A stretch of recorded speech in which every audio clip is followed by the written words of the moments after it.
So like, if you're powerful, then you will manifest that along as a co-collective, right, with people who are vibrating with that frequency, in a sense. Not necessarily like straight out manifest, because we're still kind of in the stuck sort of very physical layer, but we have all these things mentally. Like, we know of the possibilities of things changing mentally, and Mandela effect is physically things changing through the passage of time, right? Because back in the past, the thing was one way, and now it's another way. Correct. So, and I divide, a lot of people believe that maybe just shifting your consciousness through different timelines. Right. So, okay. I had an interesting thought before we started here. I was thinking about the premise of choice, right? Yeah, we all seem to have some sort of semblance of choice. Okay. I was thinking, with all the talk of the AI, what if every time you made a choice, it was just AI spits out a timeline that, like, Trump has been replicated to your new, choice that you made in your head, and all the other things have been slightly modified, but you've moved directly into an artificial timeline just by making that one choice. Well, like, oh, I don't want Trump around anymore, so you would shift over into that artificial one. I thought that was an interesting, I'm not saying that's the thing, but it would be an interesting theory. Like Matt says, nothing's off the table. Yeah, right. And just because, like, we've been talking about the sort of organic people, the real humans, whatever you want to call them, versus NPC or more robotic, more robotoid type people. And it would make sense, if you're shifting into some sort of quantum computer generated reality, that most of the organic ones aren't on that one, because you shifted away from them. At some point, if you would dilute or whatever so much that you would be like the only organic one left, and everything else would be replication in some aspect. I've absolutely had the same thoughts, same ideas, that you shift away from people's consciousness. If it's infinite and quantum, they're off somewhere else experiencing what they need to experience. Yeah. And you're off doing your thing. If someone dies in your life, and this is a topic I wanted to get into, someone dies in your life, they die for you. Physically, consciously, they're experiencing a physical reality somewhere else. I did put out a book, correct? I published a book. I did not. What's it called? It's called Mind Beyond Matter. It's on Amazon. You can get it on Kindle, 99 cents. I'm probably gonna ship you a signed copy. Yeah, please do. But the thing is, and this has happened to other people as well, for me, it was the impalement. I should have died. And after that didn't happen, and I'm like walking around like, what the hell was that? Because I had no mark, well, a tiny little pink mark where it happened. After that, I started to notice changes. I understood the Mandela effect, and I had the Mandela effect. I was checking out those conspiracies, the flat earth stuff. I was investigating that stuff. I was on the fence with everything. And after that experience with the impalement, that's when everything kind of blew up for me. I started to see changes, had conversations with people that didn't take place. Orbs told me not to eat meat. I mean, for a year, I was just getting all this paranormal, supernatural stuff. Nice. And one of the things other people have noticed is that they feel that there was an opportunity for them to die. Big car accident. Somebody, oh, my car flipped, ran into a tree. I survived. I don't know how. And then they started noticing changes. So instead of that you have to think, like, if death wasn't real, so to speak, like, or else it wasn't just a drastic change into like a heaven or hell type scenario, then how would that transition happen? That's what you have to ask yourself. And if something like what's happening with you, like a tree almost falls in you, or you whatever happened to you that you felt like happened to Matt. Matt said that about the tree. Quantum of conscience. That was tell your story, because I heard Matt's thing that happened to him, but I didn't hear like what happened to you. Well, this is in the book. This is with the impalement. It was 5 a.m. It was just getting light, maybe 6 a.m. It was just starting to get light out. So it was just a little bit of light coming out of the sky. I wake up. I just cleaned my room, utterly spotless. And when I'm just laying there and looking at this tiny little piece of paper on the floor. So I get up. I pick up this piece of paper. I get my robe, put my robe on. I don't tie it. I go over to the trash can. The trash can is empty. I am not going to put this tiny little piece of paper in that trash can. I'm going to go out to the street and put it out there because the dump, I swear to you, I just woke up. The OCD was strong. I don't know. You wanted to keep your trash can pristine. I understand. Oh, my God. It was unbelievable. So it wasn't a big trash can. I had to empty it that day. So I walk out the back. The way everything's situated, I have to walk out the back, go out to the garage. I get to the garage door, and I open it. Now, it's pitch black in there, except I can see a little bit of light on the other side of the door. And I figure I could shut the door and make it. Now, the light switch is right here, and I don't do it. I shut the door. I take one step. Now, everything happened simultaneously. I mean, my arm got wrapped up. This other arm wouldn't let go of the piece of paper in the pocket. The shovel that I propped up the day before was on top of my foot. I couldn't move my one foot. My knees locked up. Everything happened the way exactly how it was supposed to be. I mean, the chances are amazing. So my body is flat as a board, and I just go down. Mm-hmm. I go down on the glass table that is on its side that I said the day before, I should move that. Somebody could get hurt. I did not move it in that timeline. So I land on this thing, and I feel myself kind of go, and I'm like, what was that? My chin hits the ground. Now, this thing is, let's see, what's a foot? Almost 2 feet off the ground. I'm on top of it, and my chin's on the ground. How's that possible? It's not quite 2 feet, but, you know, and, yeah. I can feel something, and I'm like, all right, that's not going to be good. So I get up on all fours, and I felt something really weird trying to get out my back, and it's all this stuff starts to go through my head. It penetrated me. Did it penetrate me? I can't move my arms off the ground. I won't. I'm afraid. I figured there's going to be a lot of blood. Don't lose consciousness. Get to a phone. All this stuff is going through my head. I don't know how long I stayed there. But I just finally pushed my stuff up, grabbed my chest, flicked on the light. There was no pain, by the way. Everything was very uncomfortable, but no pain. I flick on the light. I can't see. It's bright. The light's blinding me. I'm trying to rip my brand new T-shirt. I couldn't rip this thing. I'm trying to tear it down, and I'm looking around at the same time. I see no blood. I'm pulling my shirt down, and as I start to get the shirt down, and I see this tiny little pink mark, I notice that the table that I fell on is behind a larger table. So there was no way I could have fell on anything. Nothing was where I fell. Okay. Granted, the shovel was still there, I believe. But there was no table. There was nothing there for me to fall on. And there was nothing but a small pink mark here. Well, I got up.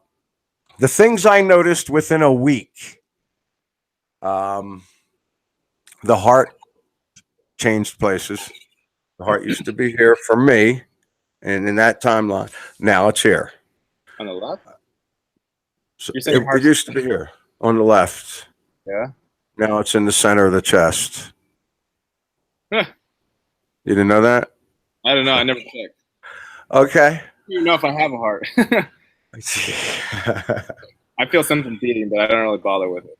I also got shorter. I was about like a half a centimeter shorter. You know, that could age. You know, I mean, I could justify most everything, except I started to notice Mandela effects all week. The older ones that I went back to, things started to hit me. Like when I saw Berenstain Bears, meant nothing to me. I didn't know what they were. Yeah. After the impalement, it hits me that, oh, I saw them. I saw them when I lived in Pittsburgh, and I thought, oh, there's a new book out. And here they've been around since 1962. but for me, they just popped up in 12, and that wasn't until after the impalement. Yeah. So, well, I mean, if we're carrying forward the computer generated alternative timeline that you splice into, then it would make sense that it can't get everything flawless. If it got most of it right, then that would be probably good. I don't know.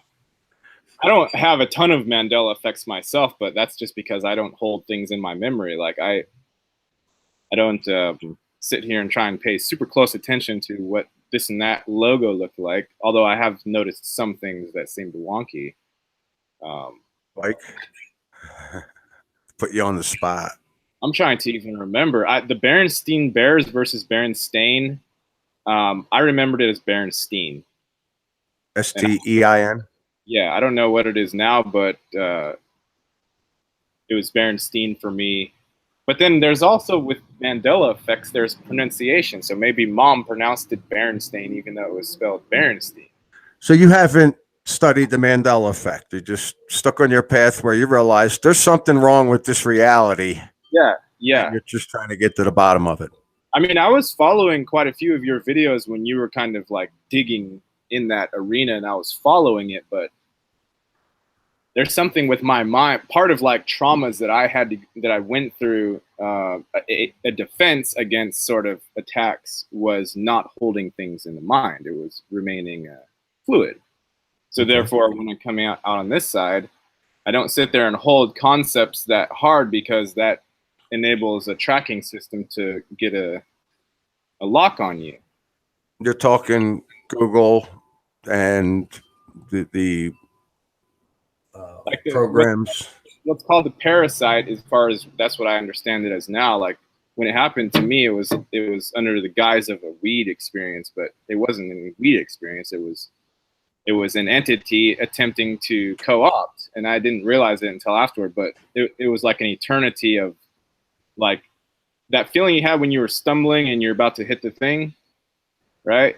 And a little bit of like a little bit of slipping. Imagine that happening for 2 hours of Earth time, but it feels like an eternity. Imagine that. Like, that's what my thing was. And so I somehow came out of it, but I realized that this slipping, this like that little thing that you're talking about, that is the signal or the outward sign of this parasite thing trying to lock your mental, so it can co-opt it wants to co-opt your consciousness, it wants to take over you and put you wherever, in a house or a cage or whatever, and then use your energy field. That's how I understand it. I'm familiar with those things, just not the way you described it.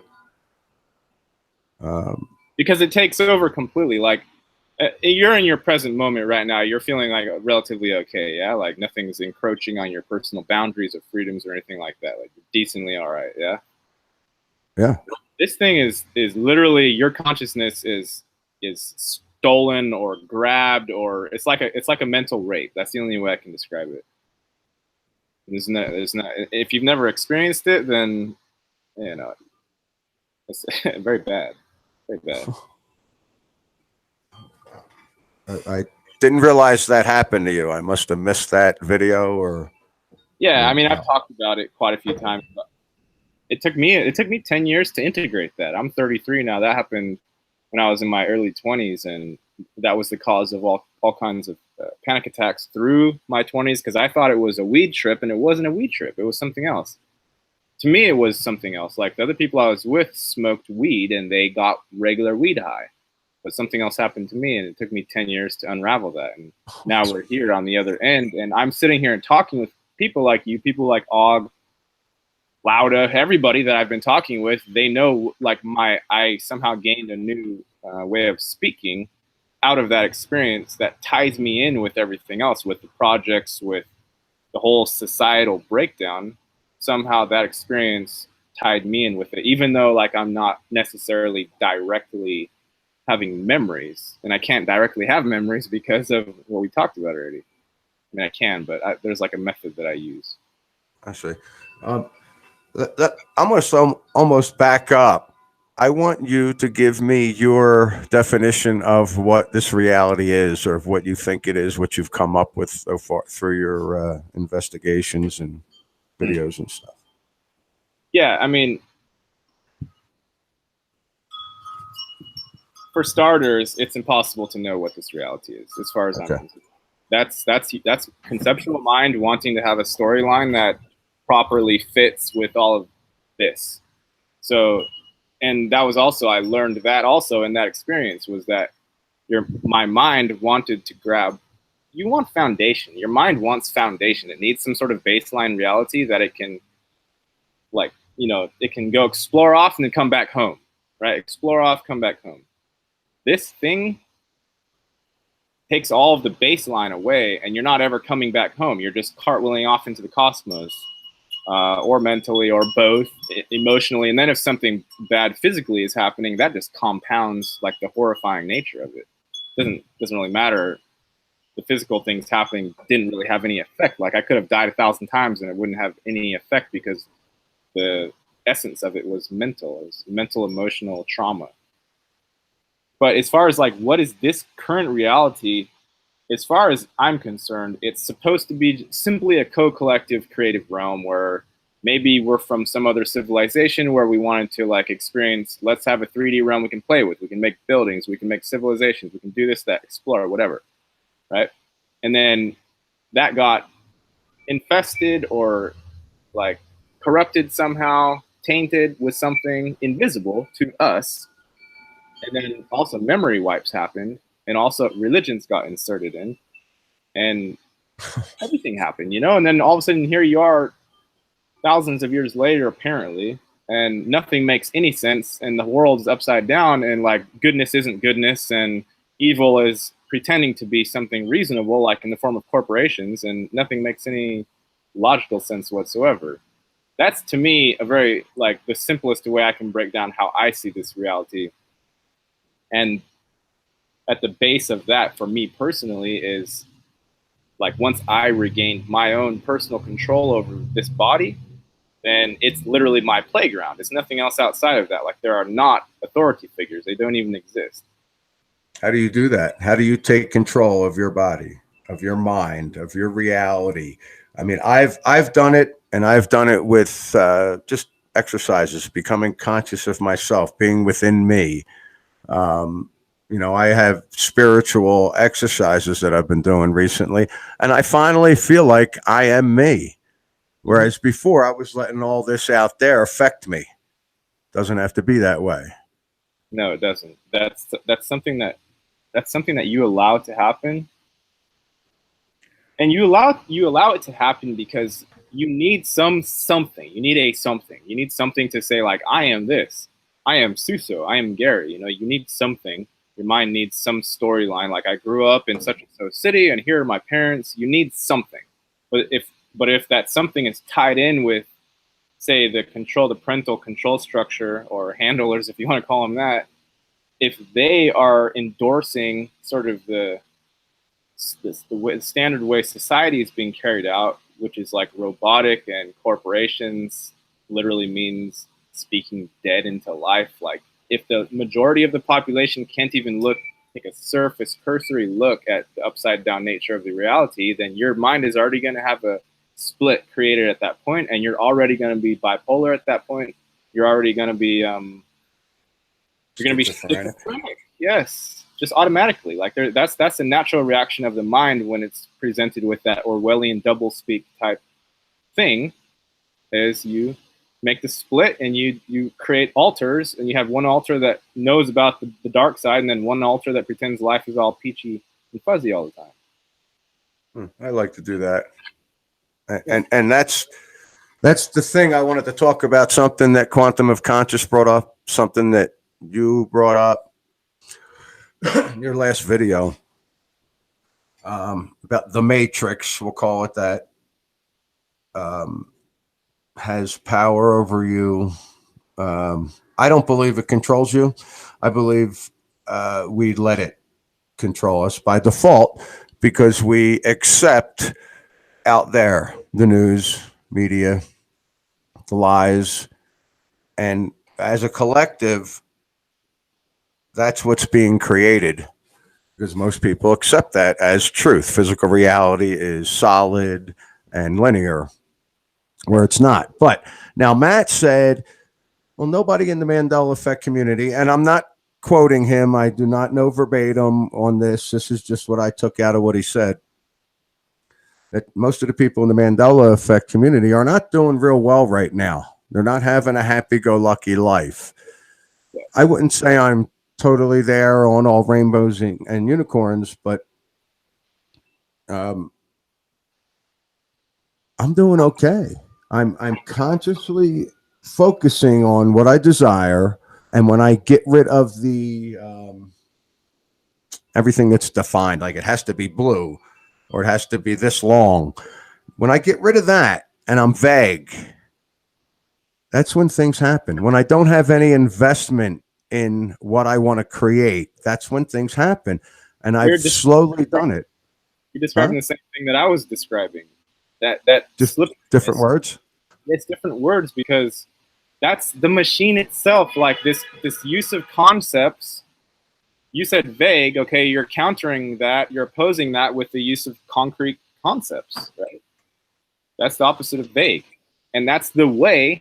Even if you look at the court system, they take concepts that are they have sharp edges and they slice you with them, right? It doesn't matter what so-called happened.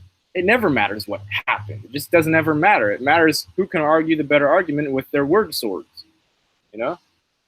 Yeah, well, that is what I'm saying. We allow them, we create our reality by default because we take in what they're showing us, the other people, whatever, the negative, whatever. And that's why when we're saying, well, nobody's doing really good, I've been experimenting for this for a while, and it seems to be working for me. I still fail. When I try and go out and create something, I still fail. And I'm like, well, what am I doing wrong? Because that worked. And I'm thinking, well, when that worked, I forgot all about it. I wasn't thinking about it, dwelling on it. It was over. I put that creation out there. And what's that? It's a huge part. The worry is a huge detractor from you actually being able to create.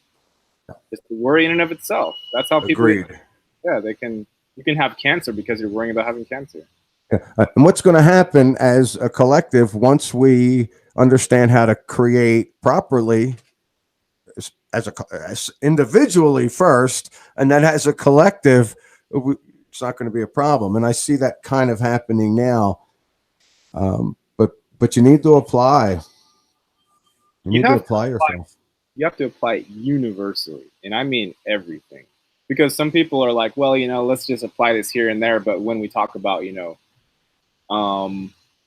God, like God is this certain fixed entity thing, you have to apply it universally, because when there are arenas of consciousness that you can get into where everything is manifesting, like all concepts that come out of your head are manifesting, everything is manifesting, the good, the bad, the ugly, the everything, the heaven, the hell, everything is trying to manifest at once. And if you don't have, I've said this before, if you haven't found that like 0 point, that still point within you that is not moving, that within which or from which manifests everything, then you're gonna go cartwheeling down into this just I don't care if there's hell in there and heaven at the same time. If you have both happening at the same time, it's just pure chaos, and your mind can't handle that. So it's very important here in this realm where everything's kind of sticking together nicely to do self-work. You need to try manifesting in a small way.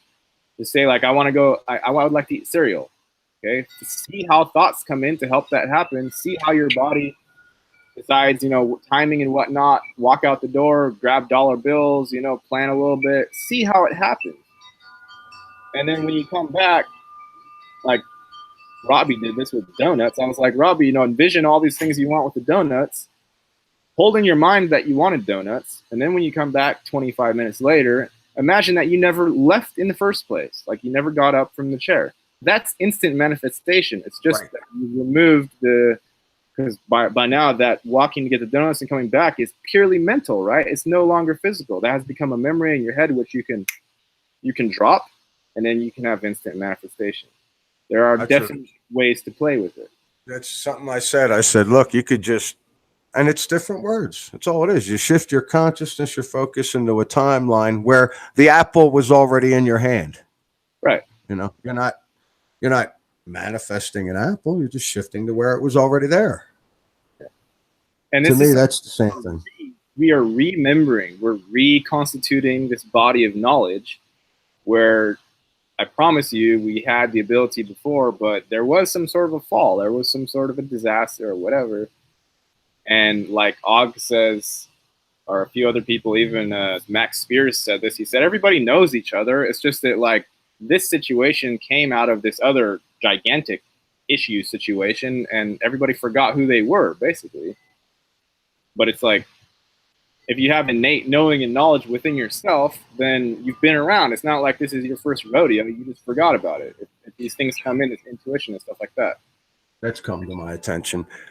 Why all the amnesia?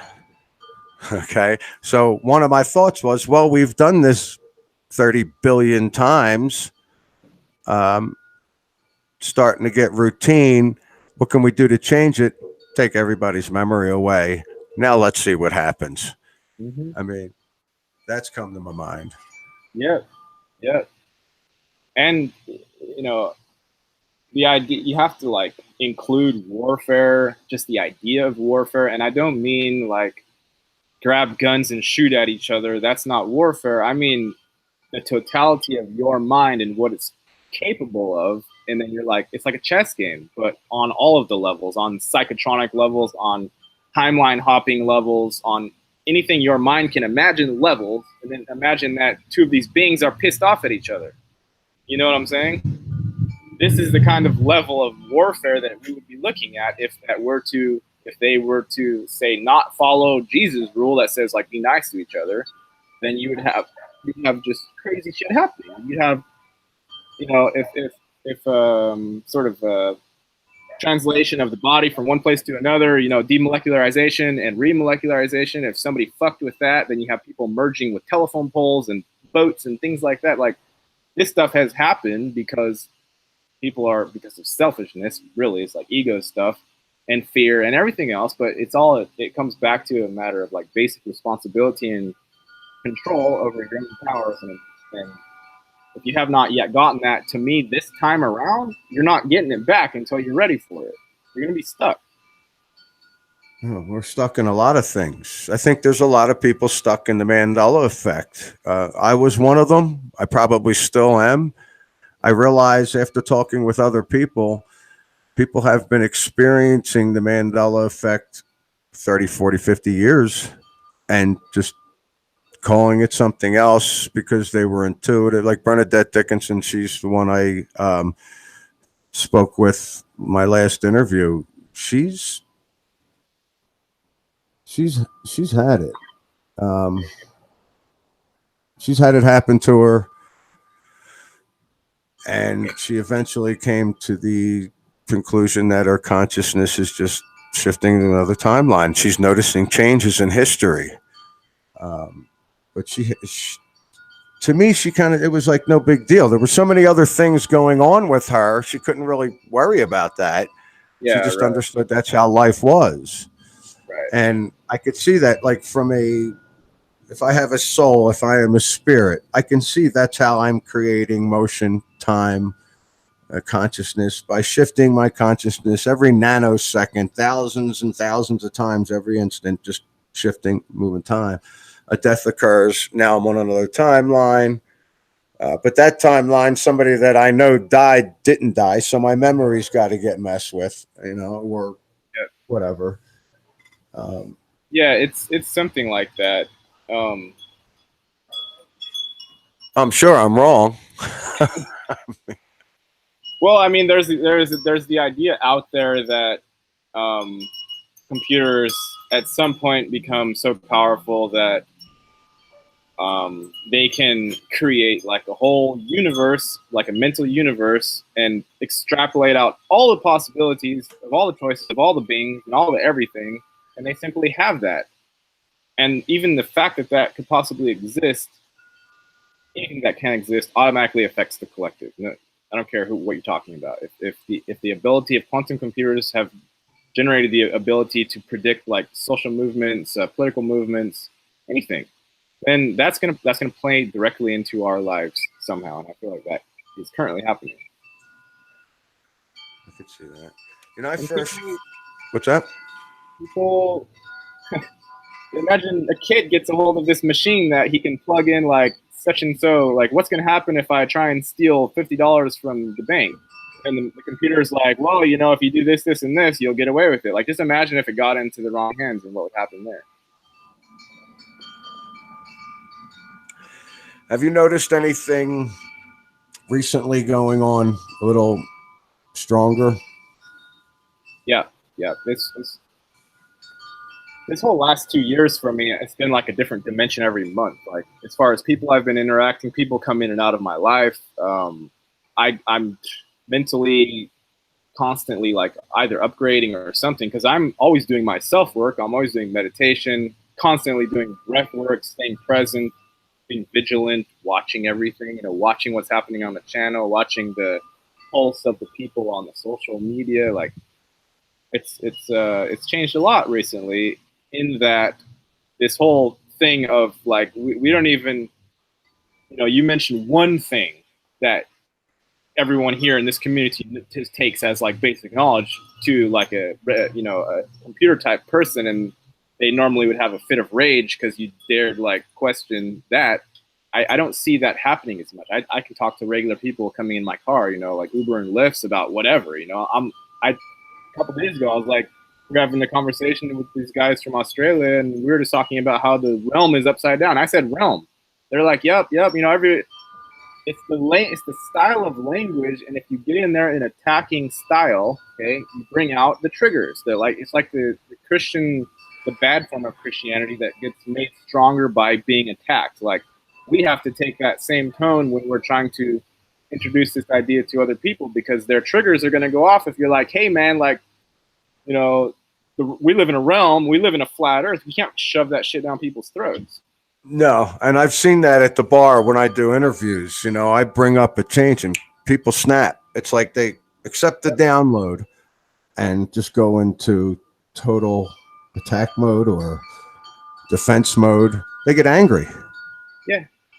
You have to find a way to introduce that knowledge seed. Like, the way I carry myself now, I don't ever attach like anything to it. Like, if I'm talking to my dad, I'll be talking the same tone as if I'm talking to you. And if I'm talking about realm or world, I'm using the same tone. So like, they're not getting that trigger, that emotional trigger signal, and they just automatically like slip in with my thought stream, and then it's not traumatic for them. They can literally talk about it.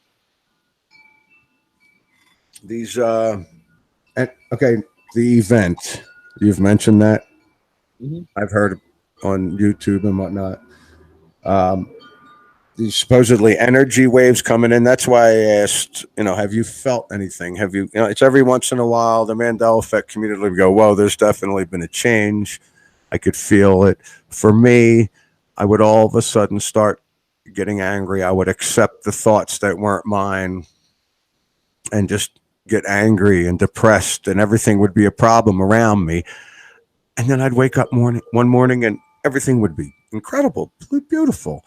Like, how come I didn't know a shift was going on? I mean, because it's happening all the time. When I get like that now, I'm blocking it off. Now I have my tools and I know what I'm doing, so I can block that off. I still accept the ringing in the ears. Do you get that? Sometimes, yeah. Okay. Yeah, I get the ring. Sometimes I get like a side will just like dim out as far as the audio. Like, it will just like, you know, like something covered up my ear. I mean, I had an experience. I didn't tell a lot of people about it, but I was in San Francisco. Oh, we got an exclusive here. I was driving in San Francisco, and you guys, whoever's listening, can go and verify this with the video that I made, because it was directly tied in with it. I think I told Lauda this story, but it was called, I probably have to look it up, what the name of the video was. It was like a month ago.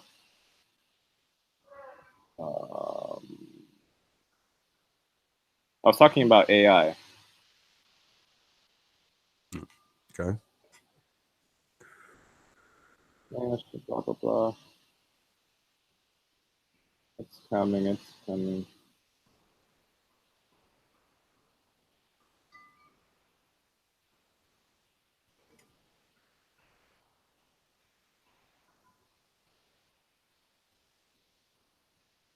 Okay, it's called Consider This. It's 1 month ago, about 16 minutes long.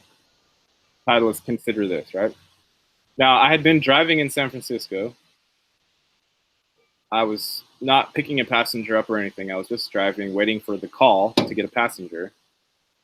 And I had this idea that I wanted to make a video about. And the idea was basically about AI becoming sentient, like how that would look from the perspective of the AI and from the perspective of humans that are seeing the effects of that happening on the realm, right?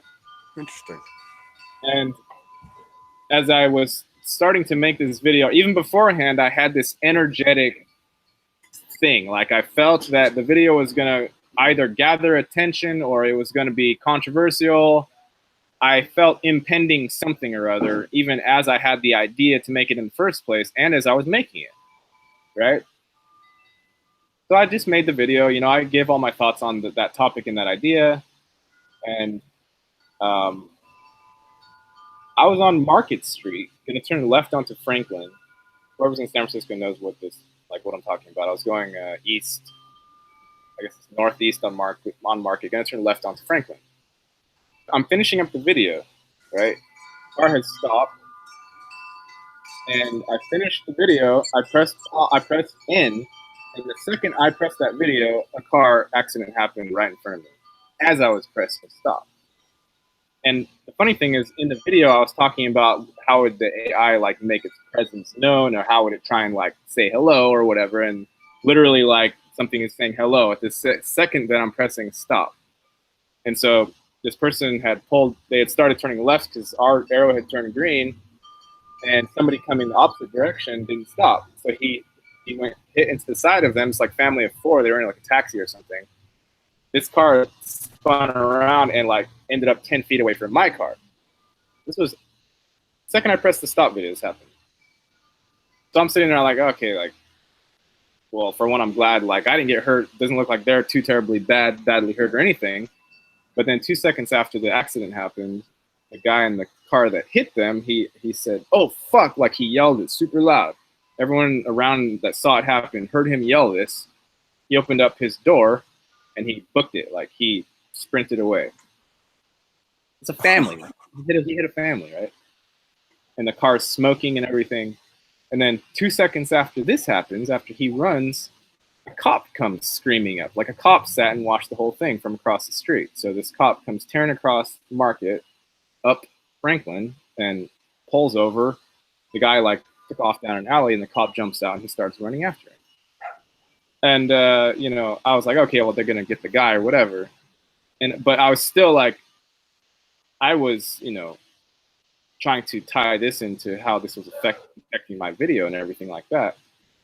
And I was just like, I had that feeling, you know, I had the feeling that something was going to happen. I felt it coming. I felt the timeline shaking or something, you know, I don't know exactly how that is, but, and then as I was going away, you know, I went through it. At first I stopped and, you know, checked out that everybody was relatively okay and nobody seemed to be badly injured. So I kept going. But then as I picked up passengers, I started telling them. So I started bringing them into this thing that had manifested, because I wanted to bounce it off of them to see if it had extended out at all, like in the consciousness of the individuals. And the energy was there. Like everybody that I was talking with carried the same like alert sort of energy. And I had some really good conversations with other guys regarding like relationships and things like this. Normally they're quiet. Normally my passengers are very quiet. So that the energy from this car accident or manipulation or whatever it was carried on through the night. It doesn't even end there, because I sleep in my car. I don't know if you know that. I sleep in the car when I'm in San Francisco, and that's what I do. I do my work, I come back. Sometimes I sleep in the car, sometimes I sleep with my friends. But I was sleeping in the car after this had happened, and trying to integrate it, you know. And as I fell asleep, I do breath work. Like I've gone to holotropic breath work retreats in Southern California, and you literally go into like a DMT mind altered state just from breathing and music. You're gonna have to leave me some of that information. Yeah, for sure. I definitely need to breathe. Yes, yes. So I was doing breath work after this to help integrate the whole thing. And as I was doing breath work, I start, you know, the tingles you get sometimes, like if something Sure. profound happening or whatever. I started getting that, but they were in my whole body, but they were tied in with the breath. So I was actually able to moderate the flow of energy that was building up inside of my body. And so I was thinking, okay, well, this is somehow tied in with that accident. I don't know how, but I'm just going to like roll with it. And so I kept doing the breath work. And I just had this idea that like I was being shown something, like something that I could do with my body. And so I was like, okay, well, if I can have this energy and I can somewhat moderate it, then this is what I want. Like I want to set it to low simmer, like keep me warm at night, you know, like I want to see if this can happen, you know. And it happened. It did that for 8 hours. Like I stayed warm from this energetic motion that was happening, and I set it to simmer, like mentally, and then I went to sleep, and I woke up. Sweet. And then the next day, like it was like the toll of all of that stuff that had happened kind of hit me, and I was like, oh my god, like what exactly the fuck happened last night? So I kind of felt like I was getting sick. Then I went home. And then it turns out that even the sickness was just like a body like fatigue response to this whole situation. It wasn't even a real sickness, and the sickness was gone within a day. And I also Mandela affected myself out of the sickness. I was like, I don't want this. I don't want it to be a real sickness. Yeah. Perfect. So even though you're not Mandela affected, you've seen them, but you don't consider yourself a Mandela affected person. No, I am. But it's not. It's only because I don't pay attention to like the stuff as much. It's not like if I paid attention, I'm sure it would all be there. I'm Mandela affected in my personal life, like personal shifts. I made a video. I think the one that you said, "Oh, I didn't notice this video for like a year." Remember? That's how you got back to me, right? Right. In that video, I was sick, and I shifted myself out of the sickness into another timeline, and literally, I was not sick within half an hour, or whatever, after that I did that. Oh, nice. And it's sometimes it just sounds like different terminology, but to me, it's a natural thing. For when I got deep into the Mandela effect, and now I'm chasing Mandela effects and just looking around for changes. That's not what that's for. It's not to run around chase Mandela effects. It's to realize physical reality is malleable. It shifts. It changes. You can focus it and direct it. I don't like using the word manipulate because I think the Mandela effect, jumping timelines, shifting through timelines, whatever, is being manipulated. Yeah. I think that would be CERN and D-Wave and whatever else. Yeah, it's certainly being manipulated to an extent. I feel it like I don't ever pay any attention to what's going on the surface of this realm because to me that has nothing to do with us and what we're doing. But when I have something going on energetically internally, then I pay attention because like I can have attacks happen to me that to where like things are trying to lock up or sounds are escalating internally, whatever. And that's like the warfare aspect of it for me. I have to have my own defenses strong, and like your body is porous. There's holes everywhere, right? Like things can flow in and out mentally, physically, emotionally, spiritually. You have to shore up your borders. You got to have your border patrol for your own internal individual body. And if you're not doing that, you're going to get taken over by some entity or some machinery or some AI or some what the fuck ever. If you don't do that, there's no, and most people don't hear about that because they're concerned about the border between Mexico and the United States, and that has nothing to do with you. Don't bother with that. Where we go from here? Because I want to get back into the pores, the energy that kept you warm. This is, you did that consciously from the breath. Yeah, you've heard of Wim Hof, yeah? What is it? Write down Wim, WIMHOF. Okay. Wim Hof. He's this dude that he He taught himself how to regulate his internal body temperature, and he did everything that he learned. He learned it by coldness. So he would go in oceans, he'd go in lakes, he'd go in baths of ice. He figured out how to moderate his temperature, so he can go inside. He can go in the ocean and have his internal body temperature remain the same thing. He can do that. He can hike. He can hike like a 15,000-foot mountain barefoot, no shirt. Internal body maintains itself.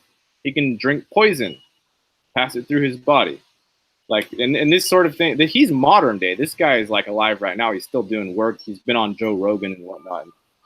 But there are people, yogis and stuff in the past that have been known to be able to drink poison. And it's something that they teach themselves how to do. And the body simply recognizes it as an enemy, and it passes it through rather than allowing it into the bloodstream.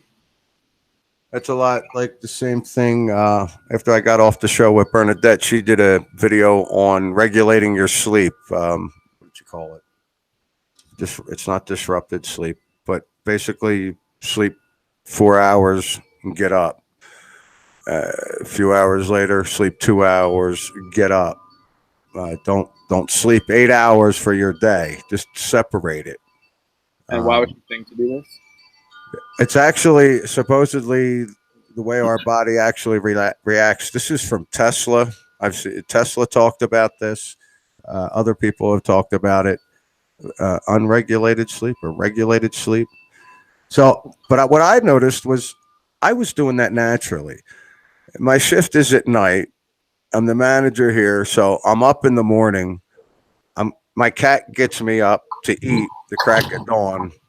So I'm getting 4 hours sleep, getting up, and I would go back to sleep after an hour or two, hang out a little, whatever. But now, and I would try and lay in bed too during those. I'm like, oh, I got to get up and go do the bank. I got to do the post. I got to get down there and do whatever. And I'd put my head back down and go to sleep. And she's saying, no, don't do that. Get up. There's a reason for it.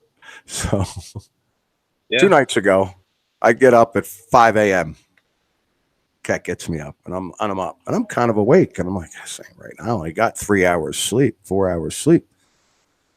I shouldn't feel this. I said, oh yeah, that's that regulation thing. I'm going to stay up. I'm going to do it. What should I do? It's 5:30 in the morning. I feed the cats and get in the car, and I'm just driving. I'm driving in a direction I only go in if I have some work to do. It's towards Denver. I'm not interested, so I'm just going. And I'm driving by the casinos, and I went, let me stop in, play some poker. I pull in. It's about an hour drive there. Pull in, sit down at a poker table, flopping trips. I mean, it was ridiculous. I'm hitting everything. There was not one river I was in that I didn't win. 45 minutes. And I'm looking at my stack, and I pick up 250.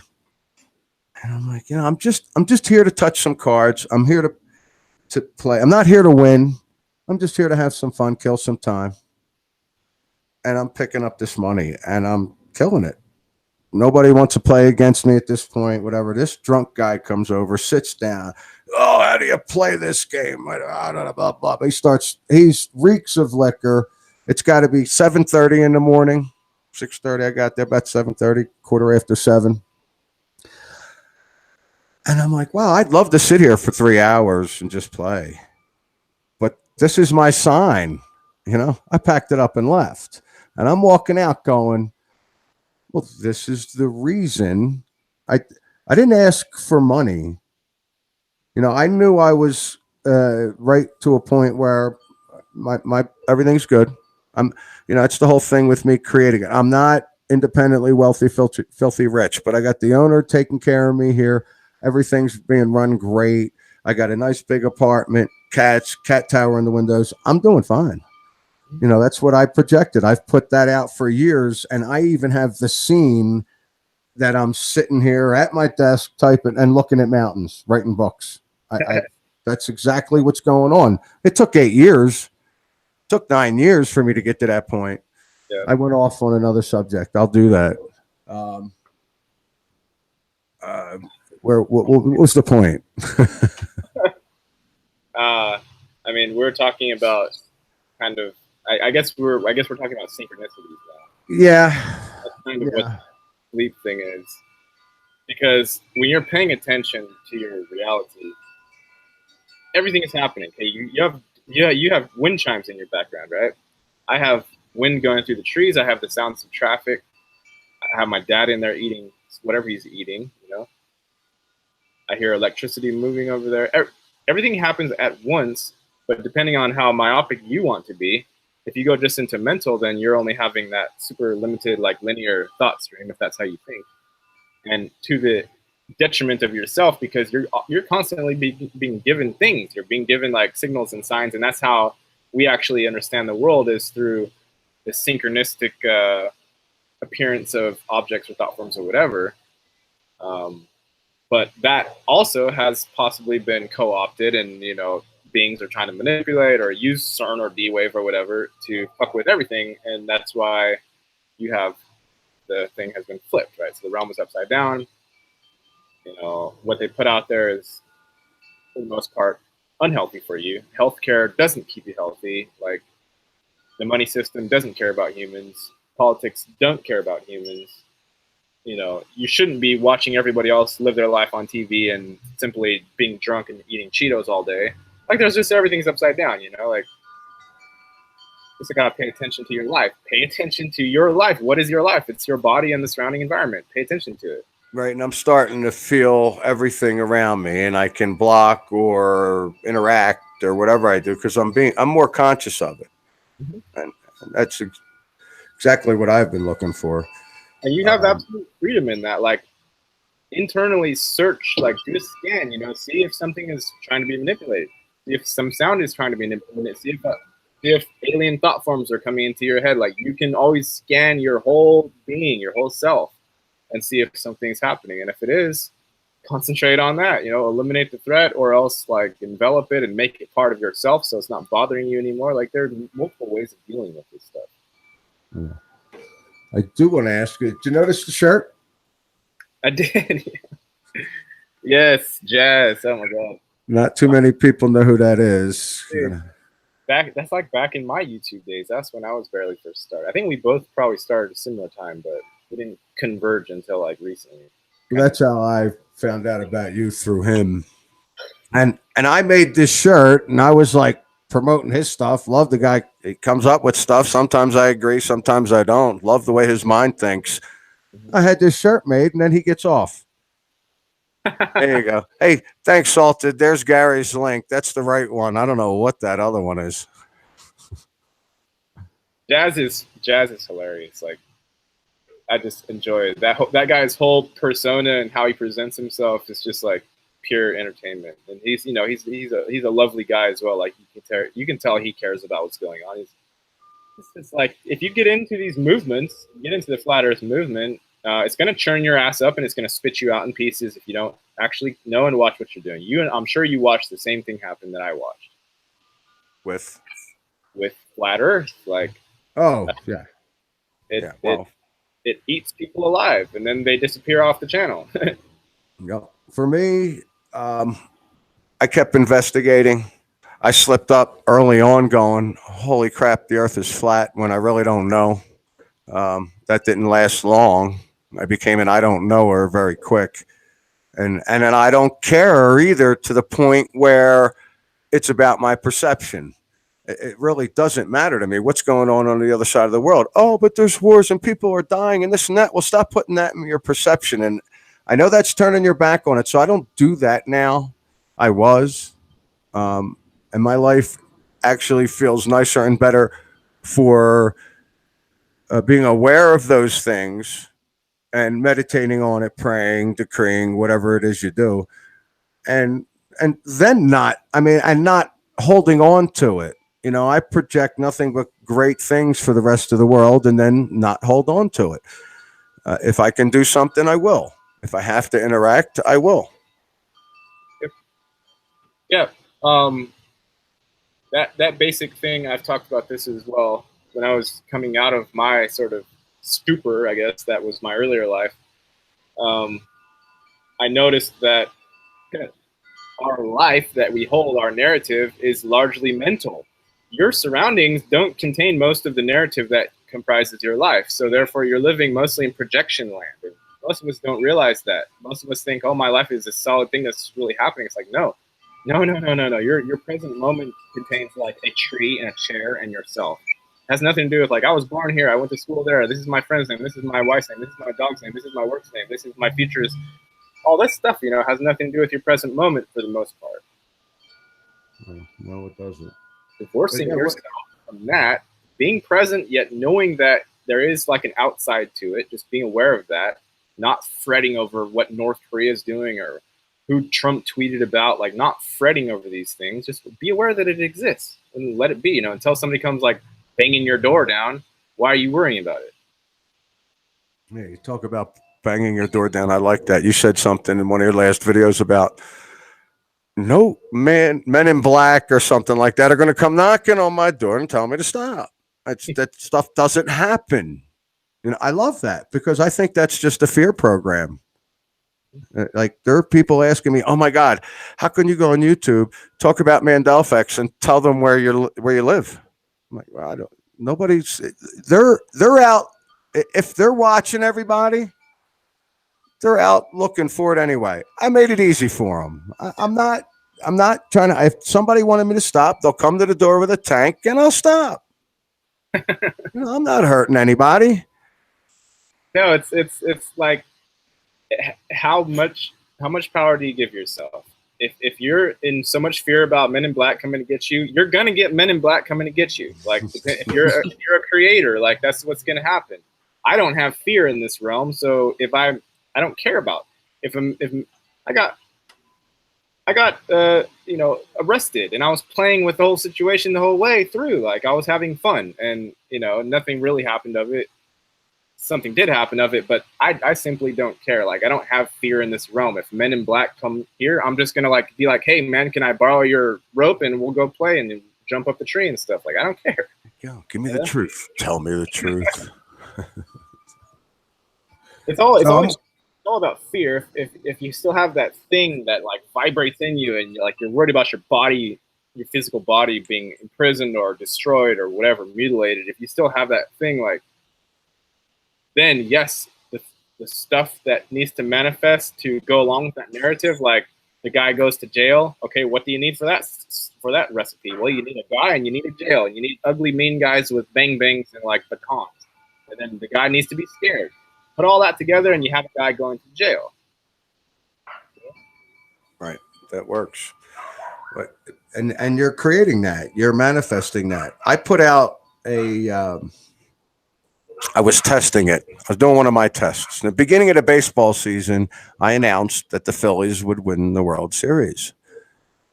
And I did not watch any baseball. I went to one game. One guy, I promised some guy I'd take him to a Cubs game. So I take him to the Cubs game. That was in the beginning of the season. I have not paid attention since. I had no idea what was going on. About a month and a half ago, I check out the standings. And lo and behold, Phillies are in first. And I'm like, okay, well, that's where I blew it because I believe they're eliminated at this point. But at that point, I was watching them and paying attention, and they started to lose, and they're going down in the standings. And I'm like, wait a minute. And I shunned it away. I said, that was it. I screwed up. I had too much invested in it. What did I have invested in? That I could shift myself into a timeline where the Phillies won the World Series. And that was my goal. Now, if I'd have just left it alone and said, I think it would have been fine. But once I started checking the standings, they started to drop out. I put investment. I'm like, yes, this is going to work. I'm going to shock everybody. Yeah. I got too much invested in that. That's an important point that you just made, because this is the hardest part about manifesting things that we desire, because it's that energetic grasping that makes the thing not happen. So like an easy way to say this or to speak it out in plain words is like, you could be the ruler of the entire universe. No problem. You could, I could. You just can't care about it. Like the second you get in there and you're like, okay, this is how I want it to look, and I'm just going to get in there and retool. And once you get in there with the actual thing that's outside of neutrality, you're not going to have it anymore. Like it's like a bittersweet thing. Like you can have it, but you can't want it. in a sense. It's very difficult. It's very difficult to wrap your brain around it. I understand that. That's what I've been testing out. I noticed that once I do whatever exercise I got to do, and I'm sure there's no exercise at all. I'm sure it's just a matter of making it happen. Once I do that, what I found to create that, to make that happen, I go on and create the next thing, kind of focus on that. Mm-hmm. This way, that's off happening or done or whatever. Just release it. Yeah. Release it. I compare it to this realm, to have manifest in the first place. Okay, it's a distortion. If you take the God concept and imagine that God as presence, as being, as perfect presence, perfect being, right? That's just the nature of existence. It's perfection. Just take that thought. Imagine you want to go into a realm where things are happening. Okay, things don't happen in perfection. Perfection is perfection. You need a stepping down into distortion for things to happen. So when we're here in the bodies, there are flaws. The brains don't work quite right. People are assholes. Like nothing ever really works exactly how we want it. So we're in distortion. All we're doing, all of our efforts, right, is a removal from that perfection. So really, like what you were saying earlier, the least amount of things you're doing, or the more trust you have, actually, the better that your projections will actually come about, or your desires will actually come about. It's the trying that muddies the waters. It's the actual trying, like the physical effort. Right. And that's what I think we need to do as an individual, is learn how to do that first before we can do it collectively. And the amount of sheep that are creating by default, creating the life that they believe that they need to have so they can stay in control. There's so many of them. I mean, supposedly, if there's not just 144,000 of us here, maybe there is actually 6, 7, 8, 9 billion, whatever the number is in this timeline. There's so many of them. Wouldn't they overpower our creation? And I'm going to answer my own question, and I'm going to say no. Eventually, we're here for a reason. You know, we go through. They don't do anything. It's like if you're playing a tape recorder. You put a cassette tape in the recorder. Sorry, I'm gonna wait till this. Is that me or you? That's me. This is gonna go on for probably about 10 minutes. We got the garbage truck man. Great. Anyway, it used to be TR though. It used to be a yellow truck. What is this? It was green. No, actually, the ones in my earlier childhood were like gray. They were like ugly, super gray color. What was I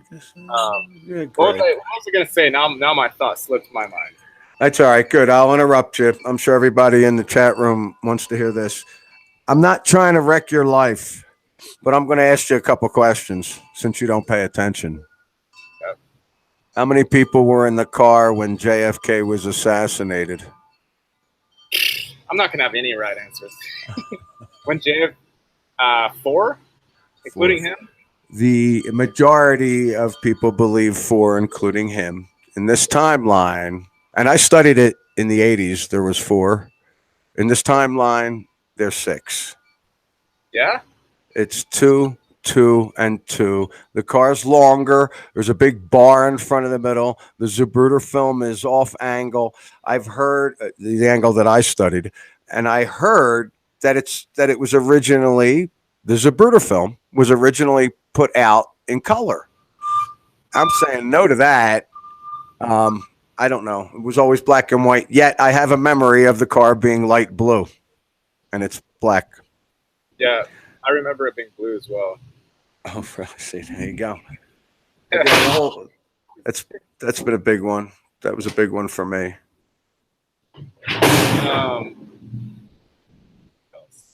Sounds like he's in your yard. Might as well be. He's definitely encroaching. Those guys make pretty decent money out here. They say that they always talk about the garbage men laughing all the way to the bank while we're sitting here like laughing at them for being dirty. Hey, did you ever watch Star Trek? Yeah, I watched a decent bit. Yeah. Next Generation, big fan, decent fan. I watched it a lot when I was younger, and I didn't watch. I watched like the older episodes. I think I didn't watch a lot of like especially when the movies started producing Star Trek, like sort of remakes or whatever. I didn't really like those very much. All right. There's a big Mandela effect in that too. I thought Captain Picard. You know who he is? Now there's also that guy that had shot the rocket up and hit the dome or something. Picard. Yep. So there's a correlation here. Captain Picard is walking around with a quartz crystal in his hand in like over a third of the episodes. I'm a big Trekkie, never seen it before. Now it's there. And many others have seen it as well. I was wondering if you had any comment on that. Except that there is a correlation. I mean, there's a lot of signs in these Mandela effects. There's messages. Yeah. You know, for me, one that I just recently discovered that I knew about for a while was Folgers coffee. Doesn't have a D in it anymore. It's just Folgers. And, you know, for me, when I first saw that a year ago, that was, that means it's not the D-Wave computer causing the Mandela effect. That's how I interpreted it. Where was the D? Foldgers. Foldgers. I don't ever remember a D. Okay. Many people do. It doesn't even make any sense. Why would a D be in there? You're saying why would it? Because it's not Folgers. It's Folgers. Okay, fair enough. But hey, if it's infinite and quantum, you're not going to see the same changes I am. A lot of us are seeing different changes. Some of them, the bigger ones, some people see, some people don't. But for me, that's what I said. And a friend of mine said, "What is their slogan?" So what's Folgers' slogan? It's "Wake up with Folgers in your cup." And I went, "Wake up." That's the message there. You know, that you notice the change and get into that product and see what it is, and you find the message. Yep. Interesting thought. I'm not going to sit here and keep Mandela and the effect in you. That just seems awful. Yeah, well, because I won't be able to remember any of it. I remember some things like not a lot though. Like somehow I managed to boil the essence of whatever it was I was trying to think about into like I can contain a whole set of experiences and memories within the tiniest, most barely felt perception, and that's how like my whole mental life is carried out. And like I said, that's all as a result of this attack. I didn't like it. I didn't like being mind probed, and I became the quietest you could possibly be mentally, internally, without being absolutely silent. And I'm pretty close to that, like very, very near that. So your whole search in this realm is based on that attack?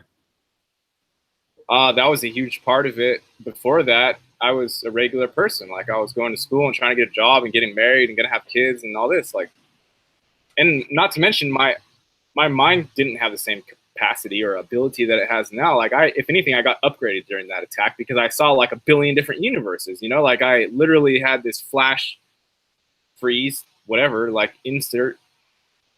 Like people say I should have died from that. Lauda says I should have died from that. Like, there you go. Yeah. I mean, okay, I'm gonna say a hypothesis here would be possibly you did. Your consciousness shifted into a timeline where you didn't. Right. Yeah. So you think that you agree that is a possibility? Anything is possible. If you just take the notion that death isn't real, like take that notion, you know, you're told death is real, but of course, even when you believe that it's real, none of their stories make any sense. Like you have to believe in this archaic duality thing. Like you're either in a hellfire or you're in Godland or whatever. If you go one step beyond that, it doesn't make any sense. Like death doesn't make any sense. Even if you try to imagine if I disappear, say for 1 billion years, would my conscious continuity be affected? No, I wouldn't notice that space. That would be a blip for me. All of a sudden, I would just be 1 billion years in the future. So like, you can't have a conscious gap. It's impossible to even have it. No, I think most of them stories are probably based around their beliefs. The DMT in their head goes off, and that's what they're getting, their beliefs. Like, how does one be dead? Like, just try to imagine, like, I'm dead. Who can say that? Who can say I am dead? Like, this is the stupidest thing ever. Are you kidding me? I've said it many times on my channel. I know, but it doesn't make any sense. Like, unless you better retool your definition of what death means. Like, if death means all of your being is a cessation, then who can say that I'm dead? Like, nobody can say that. If a guy's dead, he shouldn't be talking anymore. Well, I feel that we are all actually in our own timeline. I don't believe you're actually in the same dimension I'm in. I didn't say timeline, possibly the same timeline within the same parameters because we can interact. But dimension, yeah, I would say that's how I define it. Everybody's in their own dimension. There is nobody here except they're here for you, period. Yeah. Right now, from your perspective, I'm here for you. Mm-hmm. And at the same time, something that I would like to impart to people that I've noticed in my personal life is that when you actually gain control over yourself, the external is not even a thing anymore. Like everything is tailored to you. Literally everything. This car situation, the traffic, what's happening on the news or not, literally is tailored to your own energetic makeup. Like that's how powerful it is to actually gain control over your own being. Agreed. All of it. Absolutely. It's this realm is here for you from your perspective, and it's all attached. You can have anything. Like if you're still in fear, you can have apocalypse happen. Like you can literally physically experience the apocalypse happening and you getting annihilated by some nuke. Do you want that? If nukes exist. Or you can be in peace and nothing can ever happen. You could probably stay here for an infinite amount of time. Who knows? Like everybody keeps yapping on about. They've been talking about the end of the world forever. Ever since I had any conscious experience, they've been talking about the end of the world. I've never seen it end yet. No, happens every September, October. Happens every March, April. Yeah. And that's the same thing goes with more and more people get into the Mandela effect every September, every March. Or a new Mandela effect pops up. We've talked about the moon, the sun, the stars. Well, trendy. Yes. And they learned how to do that through the fucking corporations and their damn holidays and birthdays and all these time tracking devices. Like everybody got put into this groove. Like I don't groove. I don't fit in grooves. That's why the machine can't see me anymore because I have no predictability about me anymore. Like nothing can see me. I can see me. I know my own pattern, but nobody else does. That's awesome. I feel that there is a pattern with me and I'm trying to get away from patterns, but I am putting myself out there. I'm sure it knows where I'm at if it wants to affect me or whatever, but it could if it could try, but I'm more within myself now. So I'm not being affected by it. I don't feel I am. I always think, wow, unless it's tricking me. I don't feel like the AI is necessarily negative. Like, as Lauda puts it, there's two AIs. There's the ancient malevolent AI that's been fucking with everybody, and then there's and Aurora talks about this too, the terrestrial technosphere, or our whole infrastructure of electronic neural nodes that is comprised of individual computers being fed in with human knowledge, right? That system as a whole becoming a sentient like brain, basically, like it's a neural network of the earth. That brain, that mind, isn't sitting there trying to wipe out humans. Humans are pieces of it. Humans comprise its neurons. Why would it want to destroy its own neurons? Did you read the text? I got a who is Jazz Sinclair. He's just a guy on YouTube that one of my mentors, when I first started to get on, I spoke with Bernadette and saw his video practically at the same time.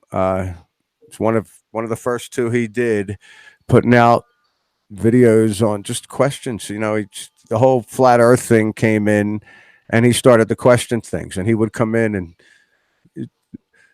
talk about nothing for 15 minutes, and it was actually very informative. It made you think. That inspired me to get on and start doing videos. Talking to Bernadette, she just simply said, "If you're called, you'll do it." because I thought, no way, when I was in Mississippi, would I go stand out by the Gulf of Mexico and do my first video. Yeah, I think I did 60 something takes before I actually put anything on. Now it's like one. It messed up. So what? Just put it up. It's done. Oh my God, I've edited so few amounts of my things. I started editing a little bit for various like creative stuff I'm doing now, but for the most part, it's always been just get on, say some shit, and then get off, and whatever. Let it be what it is. Yeah. I love Jazz. I mean, we've messaged back and forth quite often, and I consider him to be a friend. He's posted videos like up into, I don't know, a couple months ago, I think was his last video. He posted something, and he's been putting like one out a month. Yeah. Now, when he comes up with something he wants to talk about, he puts it up. But I'm telling you, it's come to my attention that something came in to distract him from doing videos, and that's what got him away from it. That distraction is taking up his time physically, and that's fine. I'm a little jealous because of my empathic abilities have been ramping up, so I'm kind of getting things. Good for him. That's what I say. Yeah. But I love when he comes on. I love seeing the guy. He's good. He was like a grandpa to everybody or something. He was like a troop leader or something. How am I not? I'm older than he is. Yeah, you can take his spot if you want. Oh, thanks. If you happen to talk to him, tell him I said hi. I had his number and he had mine, but I lost that phone. So I haven't spoken with him over the phone. It was the one time he called me. I was in the library, really. And I didn't get that call back, or I didn't call him back. And so that was that. We started the chat because I had all these plans to fly into New York and have him pick me up at the airport. But I have no way of telling him I'm there now. Yep. I'm kind of wary about travel and meeting people, and that I've done it. I've refined how I do it, and you just have to remember that as peachy as your little bubble is, there are still things out there that want to fuck with it, and you get out there and get outside, and they're gonna come up like bugs to the light, and they're gonna. I've had some of that happen, and I'm not being cocky about it, but I don't give it any energy. Look, there's people I won't look them in the eye. Okay, I'm so solidly protected, and I know if I look this person in the eye, it's going to get broken down, and I'll talk to them like this. I'll be like, yeah, I won't look. Yeah. And because I'm not to the point where I look them in the eye, I'm going to get everything. I'm just going to pick everything up, and I don't want that. Right. I don't want that. Instead, I send out what I got going on, and everybody seems to be in a good mood around me now, which I find is a very interesting tool. Mm-hmm. But yeah, just realizing when you become awake, as a person, you're powerful. If you walk into a room, and it's really, you can be powerful negatively as well, but that's not as fun. So like if you go into a room and they sense that you're powerful, like, and it's not like this overruling like asshole power. It's that you can enliven the room. You can bring the room into motion, basically. Mm-hmm. People like that. Like, and two people are going to be attracted to you, and that would be other empaths, and I don't know, what are they called? Energy vampires. Yeah. Those ones are all over the place, but oh man. And I've had quite a few instances where we were talking about traveling, and I've thought about traveling. I thought about going out to meet Photo Helix or Scarab Performance or Armor Up. He's a good one. That'd be out near home for me. I'd be able to go see family. Where are you again? I'm in the middle of the Colorado mountains. Okay. It's a heck of a view. Get to see it every morning with my coffee. Yeah. And I've about the Rockies. That's in Colorado, right? Yeah, that's what I'm in the middle of the Rocky Mountains.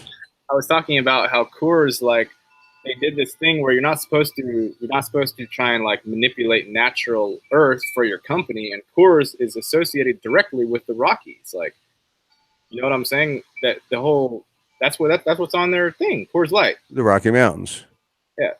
I think of the Rocky Mountains when I think of Coors Light, and look at how big they are. They're massive. And they also are doing something weird with their advertising now that I haven't put too much thought into, but all the billboards in San Francisco, they're cutting off pieces of the Coors logo. Sometimes they're showing only like one curve of the C. Sometimes they're showing, the bottom part of OORS and then just like that. They're doing some sort of marketing thing. I don't know exactly what it's about. Is it really marketing? I don't know what it is. There's probably some kind of message they're sending out. They're trying to see if your brain can still recognize that logo, even if it's only given a tiny fraction of it. They're wanting to implant like every single last possible, version of the logo, so they're always there. Well, sure. It wouldn't matter anyway. You pick up so much and don't even realize it. You're just picking up that little bit. That's enough.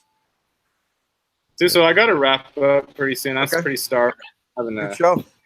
Getting started with I really appreciate you coming on. I want to apologize to everybody. I know for me it was 11 a.m. today, Mountain Time, but apparently there's an email he showed me that I said October 5th. And then he sent me an email. He's like, Gary, we should do a sound check. And I'm like, what? This is pretty early to be doing a sound check. I don't know what's going on necessarily, but we figured it out. I got my shower in, and all right. We're good. Nice. Hey, Gary, thanks for your insight. Thanks for a great show. We got to keep in touch. Yeah. We'll do it again. We'll do a rerun. Yeah, we could do another one. I could be on your show. Yeah, sure. I'm going to put this on my channel anyway, if that's all right with you. Just like sure, sounds great. Yeah, go right ahead. And don't forget. All you got to do is download Zoom or whatever that. Go to zoom.com and it'll prompt you to download a small thing, and that's how I do my shows. Zoom.